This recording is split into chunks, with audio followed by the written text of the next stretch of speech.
이준석 의원님 질의해 주십시오. 예, 강도현 차관님, 이 알뜰폰 관련해서 좀 여쭤보고 싶은데요. 저희 의원실에서 파악해 보니까 최근에 알뜰폰 대포폰 문제가 굉장히 심각해지고 있습니다. 그 대포폰이 지금 올 8월까지 적발된 게 한 8만 6천 건 정도 이렇게 되는데 그 중에 8만 1,513건 정도가 3대 통신사가 아니라 알뜰통신사에서 개통된 폰으로 나오고 있거든요. 왜 이렇게 알뜰폰에서 대포폰이 대부분 발생하는 걸까요? 혹시 파악하고 계십니까?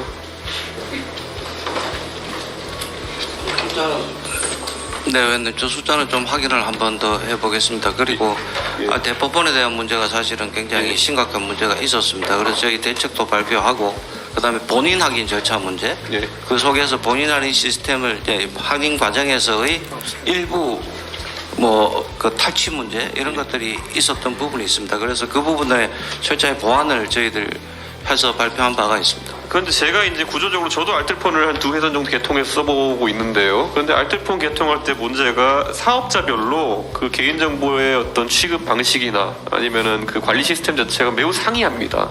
그렇기 때문에 어떤 곳은 진짜 3대 통신사처럼 잘 돼 있고 어떤 곳은 아주 이제 부실하게 되어 있는 것이 확인될 수 있는데요. 저는 그래서 지금 원래 알뜰폰의 취지가 뭡니까? 원래 알뜰폰이 도매로 이제 회선을 받아가지고 다양한 요금제를 개발하고 부가가치를 얹어가지고 이제 수익 내라는 건데 이러다 보니까 판촉 같은 곳에는 굉장히 경쟁적으로 이 업체들이 투자를 하는데 개인정보 보호나 아니면 가입자 관리 시스템에 대해 가지고는 투자가 부실하거든요. 저는 이건 좀 구조적인 문제가 아닌가 싶은데 단순히 이런 것들을 뭐 그냥 요청하고 이런 것보다는 어느 정도는 공적인 영역에서 이런 것들을 관리해야 되는 것이 아닌가라는 생각을 하거든요.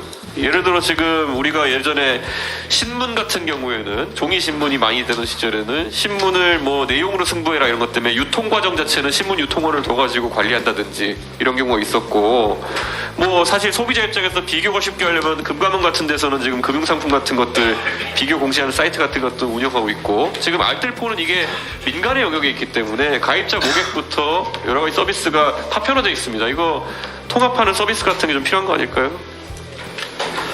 지금 저희들 내부적으로 자료를 정리해서 장관님과 상의 중에 있는 단계에 있습니다. 첫 번째 알뜰폰 문제는 기본적으로 대체제로서의 역할을 과연 하고 있느냐 문제에서 좀 아쉬움이 있습니다. 구조적인 문제에서 81개, 음성적으로 52개 이런 부분에 영세한 문제가 첫째 존재하고 그렇죠. 영세하기 때문에 저는 이제 제가 가장 놀랐던 게 제가 국회의원 되고 나가지고 지난 한 8년간 제가 봤더니만 제가 알뜰폰에서는 6개나 있는 줄 몰랐어요. 근데 그거 해지하는데 하루 종일 걸렸습니다. 왜냐 전화했더니만은 사업자 명의 변경되기도 하고 뭐 이제 저는 유심카드 잃어버려가지고 쓰지도 못하는데 그 폰으로 문자 보내준 번호를 불러달라 그러고 저는 이런 거야말로 통합관리센터 같은 것이 필요하다 이렇게 생각하고요. 지금 이제 신용관리 차원에서 회선 개통수는 제어하고 있지 않습니까? 근데 네. 일괄 해지나 이런 것들이 쉽지 않은 측면이 있어가지고 통합 API나 이런 걸 개발해가지고 관리센터를 적어도 영세 사업자라고 해도 쉽게 해지하고 가입할 수 있게 안전하게 할 수 있게 하는 시스템이 필요하다 보는데 어떻게 생각하십니까? 네, 일부 그런 성격을 가지고 그 협회이지만 공공적 역할을 하는 기능에 일부 맡기고 있는 부분이 있지만 알뜰폰 문제는 주신만 말씀처럼 전반적으로 다시 살피고 있습니다. 그래서 예, 지금 약간 포함해서 검토하겠습니다. 보여드린 대포폰 통계 상당수가 이거 경찰에서 단속한 것들을 보여주는 거거든요. 그렇습니다. 그러니까 굉장히 충격적인 수치고 지난번에도 한번 지적한 것 같은데 사실 3대 통신사가 원래 알뜰폰 사업에 한 회사나 한 개 정도의 자회사를 두고 진출하기로 되어 있었는데 지금 어쩌다 보니까 KT만 해도 KT M모바일 그리고 원래 위성 방송 사업자였던 KT 스카이라이프 이렇게 2개가 지금 들어와 있지 않습니까? 이런 식으로 사실상 자회사 유통으로 대부분의 그 MVNO 시장이 점유되는 것을 어떻게 보십니까? M&A 과정에서 하나가 더 늘었던 것 같은 것 같고요. 네. 두 번째로는 일정한 점유율의 제한이 필요하다고 봅니다. 이거 굉장히 그 소비자 입장에서 복장 터지는 게 뭐냐면요. 이 자회사 MVNO들이 광고할 때 뭐냐 그러면요. 모 회사와 똑같은 품질이라고 광고합니다.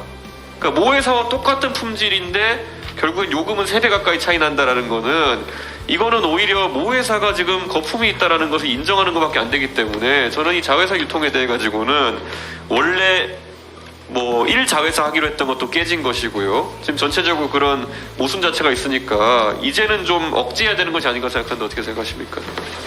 지금 위원님 주신 말씀, 장관님 지시하시는 말씀하고 거의 유사합니다. 예. 그 점을 종합해서 저희들 보고 드리고 예. 또 위원님과 상의해 드리도록 하겠습니다. 그런 부분에도 빨리 추진해 주시고요. 데이터 센터 관련해서 아까 김장겸 의원님이 아주 정확한 지적을 해주셨는데 비과학적인 반대 이론에 대해서는 뭐 적극적인 대책이 필요하고요. 또 대한민국이 데이터 센터 산업이 지금 이제 계속 매출액이 늘어가고 있는데 대한민국의 특화 전략이 필요하다 저는 이런 생각합니다. 우리 국회에서 예전에 박수영 의원님 같은 경우에 분산에너지법을 통해 가지고 사실 수도권에 편중된 데이터 센터를 지방으로 좀 에너지 가격이 차등화돼 가지고 보낼 수 있는 건 중요하다 이렇게 했는데요. 이건 지금 전력에 관한 거지 사실 국제적으로 훨씬 다른 경쟁들이 이루어지고 있습니다.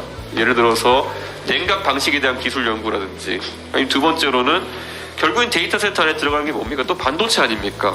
이 칩을 어떻게 조달할까 때문에 미국 같은 경우에는 뭐 민간 주도긴 하지만은 오라클도 그렇고 아마존도 그렇고 자체 칩을 개발해가지고 원래 아주 고전력 소비하는 그런 인텔이나 AMD 칩이 아니라 이런 것들을 개발해서 효율적인 데이터 센터를 구성하기 위한 연구를 하고 있는데 여기에 뒤처지게 되는 순간 전 데이터 센터 산업의 주권 자체가 흔들릴 수 있다 생각하는데 혹시 이쪽으로 지원 사업이 계획되어 있습니까?